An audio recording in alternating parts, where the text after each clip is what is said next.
या तो आत्मा डिस्टर्ब हो जाती है, वहां चाहे सो पाप करे आदमी, और या आत्मा की बात न सुने तो करे।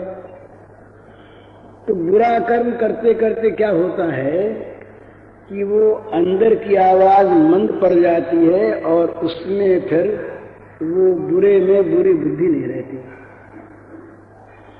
तो उसके बाद बुरे में जब बुरी बुद्धि नहीं रहती तो बुरा करने में उसकी सहज प्रवृत्ति होती है।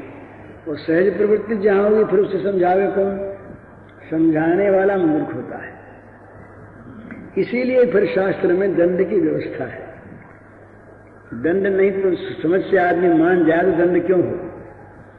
दंड इसीलिए होता है कि जहां समझ के परे की बात हो जाती है, समझ से आदमी नहीं मानता, वहां भय दिखलाना पड़ता है। भय दिखलाने पर दिखला कर भी उसकी मंशा आखिर उसको सत्य पर लाने की है, मारने की नहीं है। दंड का अर्थ से किसी से बैर लेना नहीं है।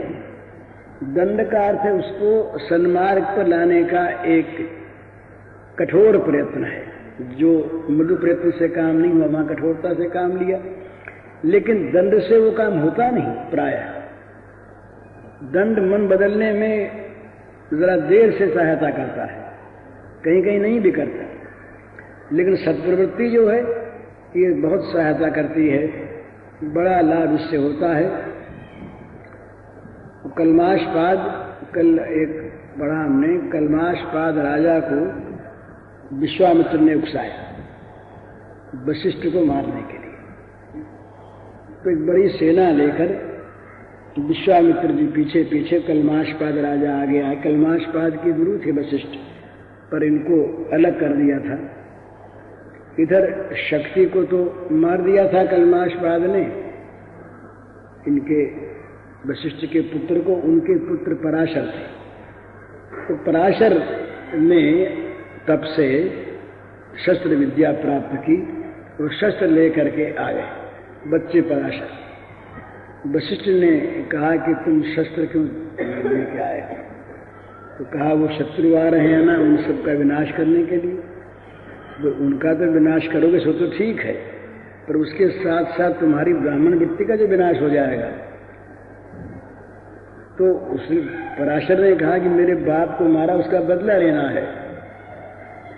तो कहा बदला लेने की भावना ब्राह्मण में नहीं होती। समझाया बुझाया बहुत, वो शस्त्र लेके खड़ा, लंबी कथा। आखिर वो कलमाशपाद जब आया हाथ में बाण लिए, तो कलमाशपाद के आते वशिष्ठ ने स्वागत किया। स्वागत की बात सुनते कलमाशपाद का हाथ से शस्त्र छूट गया। आया था मारने, देखा उसके साथ सद्व्यवहार, और ये देखा कि वो जब कलमाशपाद ने देखा कि वो अपने पुत्र को रोक रहे हैं, उसके हाथ से धनुष ले रहे हैं कि तुम मत चलाओ। तो कलमाशपाद ने पूछा कि ये क्यों रोक रहे थे? बोले ये लड़ना चाहता। बोले हम सबको मारना चाहता था। बोले केवल आपको नहीं मारना चाहता था, ये अपने ब्राह्मणत्व को मारना चाहता था। इस तरह की बातें हुई तो कलमाशपाद उनका भक्त बन गया वापस। तो सद्व्यवहार जो है कि ये मनुष्य को अपने को तो सत्य में प्रवृत्त करता ही है। और एक बात ध्यान में रखे कि अपनी हानि कोई कर नहीं सकता। हमारी हानि बिना हमारे प्रारब्ध के होती ही नहीं। दूसरा अगर उसमें निमित्त बनता है तो वो बेचारा दया का पात्र है, उस पर दया करनी चाहिए। क्रोध नहीं, क्षोभ नहीं, हिंसा नहीं, प्रतिशोध नहीं। तो कर्म करने में मनुष्य स्वतंत्र है, इसलिए कर्म कैसा करना चाहिए ये उसे सोच सोच कर करने की आवश्यकता है। यदि मनुष्य ने कर्मों को बिगाड़ लिया तो यही है, मनुष्य के कर्म ही आगे जाकर के फल देने वाले बनते हैं। हम देखते हैं ये बैलों पर, भैंसों पर, गाड़ियों पर 50 मन लाद दिया, चल नहीं सकते, दोपहरी का समय है, प्यास लगी है, हाँफ रहे हैं, जीभ बाहर आ गई है, कहीं छाया में खड़ा रहना चाहता है, बैल भैंसा तो ऊपर से उसके डंडा पड़ता है। ये क्या चीज है? सूरदास जी ने कहा भजन बिन बैल बिराने भय हो। अगर भजन नहीं करोगे यहाँ पर तो अगले जन्म में दूसरों के बैल बनोगे। दूसरों के बैल, स्वतंत्र बैल हो, अपना घूमे फिरे चाहे सो करे, तो दूसरों के बैल गाड़ी में जोत दिया, न चले तो मार पड़े, चल न सके तो क्या करे, गिरता है, गिर जाता है बैल, देखा है ना, तो गिर जाता है, घुटने टिक देता है, फिर मार मार के उठाता है, चल सकता नहीं, सांस भर जाता है, बड़ी बुरी दशा होती है। तो ये सब क्या है? ये मनुष्य जन्म के किए हुए कर्मों का सारा परिणाम है। तो मनुष्य को कम से कम बुरे कर्म तो करने नहीं चाहिए जिसका ये परिणाम हो, शुभ कर्म करने चाहिए जिनका अच्छा परिणाम हो, वो भी बंधनकारक है। भाई शुभ कर्म किए तो ऐसा कुत्ता बना जो गवर्नर की गाड़ी में उनके साथ बैठता है, कुत्ता तो बना पर उसको बड़े सुख प्राप्त हैं, पर बना तो कुत्ता ना, पर उससे अच्छा है जो घर घर भीख मांगता फिरता कुत्ता और उस पर मार पड़ती, उससे तो वो अच्छा है। तो पाप कर्म तो करे ही नहीं, अगर करना हो तो पुण्य कर्म करे जिनका फल कम से कम भोग अच्छा मिले, पर ये भी बंधनकारक है। सोने की बेड़ी हो या लोहे की बेड़ी, बेड़ी ही है, बंधन बंधन ही है। भोग में रहेगा, भोग लिप्सा बढ़ेगी, फिर भोग के लिए पाप करेगा, फिर वैसे कुत्ता बन जाएगा जैसा वो पहले था, गिरने की संभावना है। नरके नियतम वासु, भगवान ने कहा पतंति नरके शुचौ, जो भोग में लगे हुए मनुष्य हैं वो पाप करते ही हैं, उनको नरकों में जाना पड़ता ही है।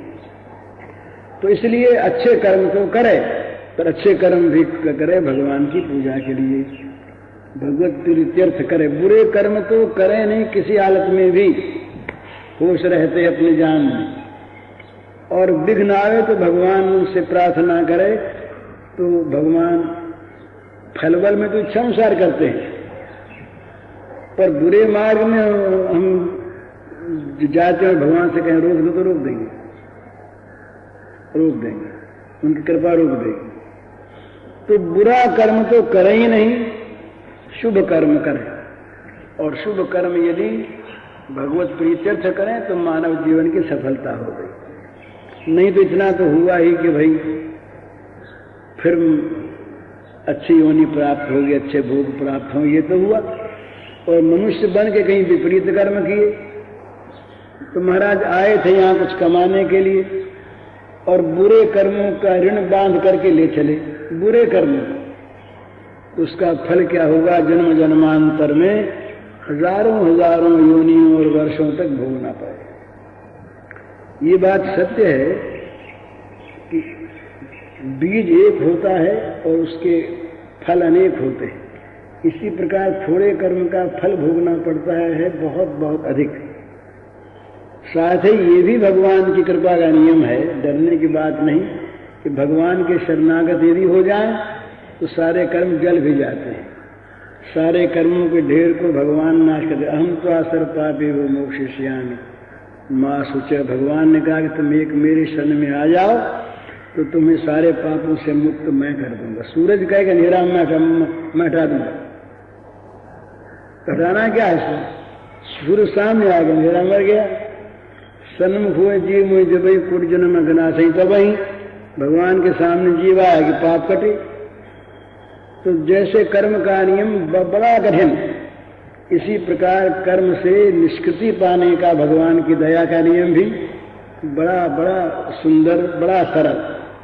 जरा से में महापापी भी तुरंत धर्मात्मा होकर भगवान का भक्त बन जा सकता, निष्ठा यदि उसकी हो। तो मानव जीवन में ये कर लेना है, भगवान की प्रीत्यर्थ कर्म करके भगवान का हो जाना है, तब तो जीवन की सफलता है। नहीं तो यहाँ का बड़े से बड़ा पद भी मिला, अधिकार भी मिला, धन भी मिला, महात्मा की पदवी भी किसी को मिल गई, भक्त कहलाने लगा कोई, तो उससे कुछ भी सार नहीं निकलता सिवा अभिमान और दंभ बढ़ने के, अगर वो भगवान का नहीं हुआ तो जीवन में करना है भगवान का हो जाना है। विघ्न बहुत हैं, बाधाएं बहुत हैं, पर भगवान की कृपा यदि हम मान लें तो सारे बाधा विघ्न भगवान हर लेते हैं। अपनी दृढ़ता नहीं होती, बस मूल में अपनी दृढ़ता में कसर रहती है, अपन को आपन ही बिसर्यो, जैसे स्वान कांच मंदिर में भ्रम भ्रम भू से मर्यो। अपने ही आप हम अपने आप को बंधाए हुए हैं, बांधे हुए हैं। अपना बंधन आप छोड़ना चाहें तो छूट जाए। बंधन तो आसक्ति और ममता का है। आसक्ति ममता निकली कि बंधन टूटा। ममेति बंधनम, बस ये मैं, मेरा मेरा ये बंधन है। मेरा नहीं रहा तो कोई बंधन नहीं। जगत में सारा ही मेरा, कोई मेरा नहीं। अब कहाँ बंधन है? माना आजकल के कानून, आजकल की चीजें विरक्तों के लिए भी बंधन कारक होती हैं, पर विरक्तों के मन को कौन बांधेगा? उनके शरीर को चाहे वे बांध ले,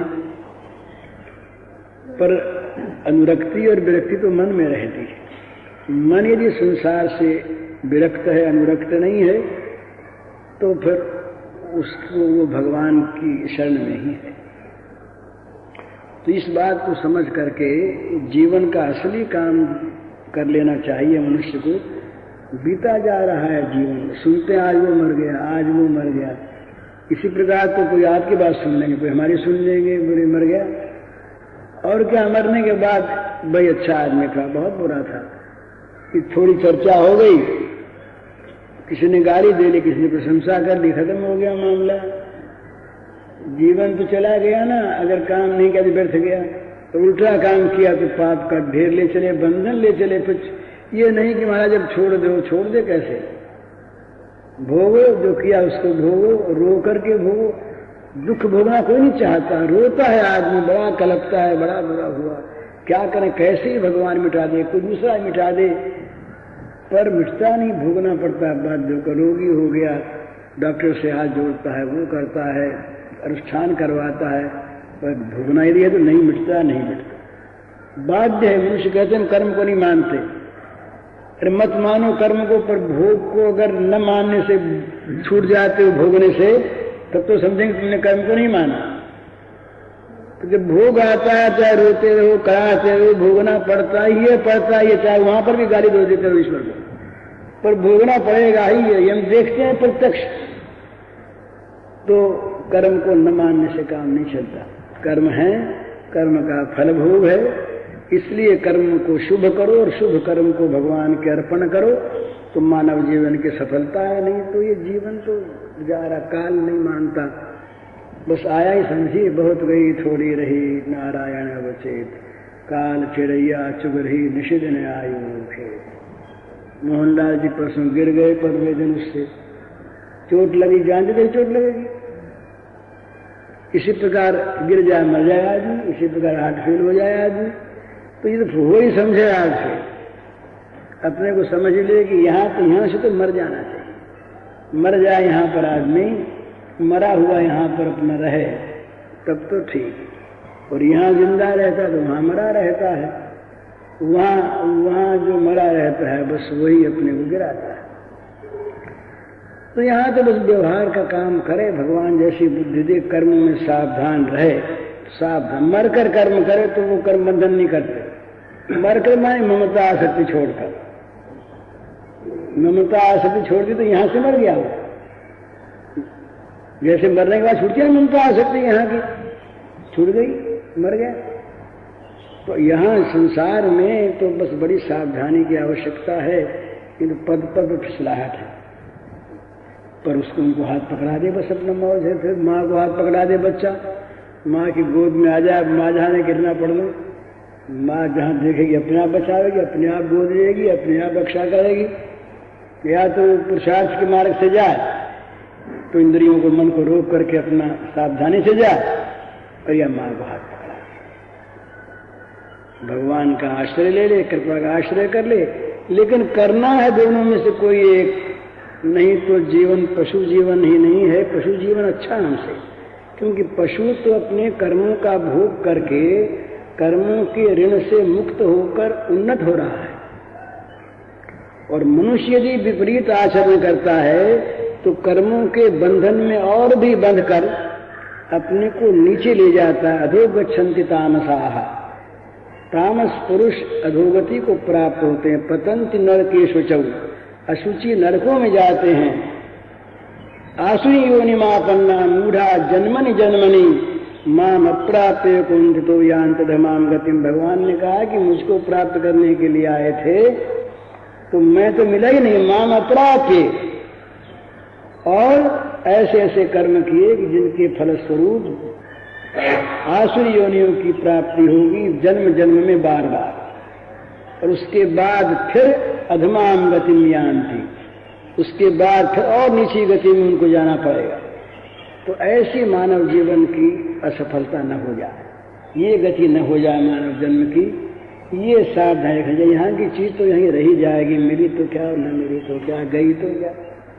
लेकिन मानव जन्म पा करके अगर ये विफलता हमने ले ली अपने सिर पर, तब तो भाई बहुत घाटे में रहे। इससे अच्छा था मनुष्य न बनते, जहाँ थे वहां तो रहते। तो ये सावधानी की आवश्यकता है। बात तो मन में आती है पर बनती नहीं, तो क्या करें। हरि ओम।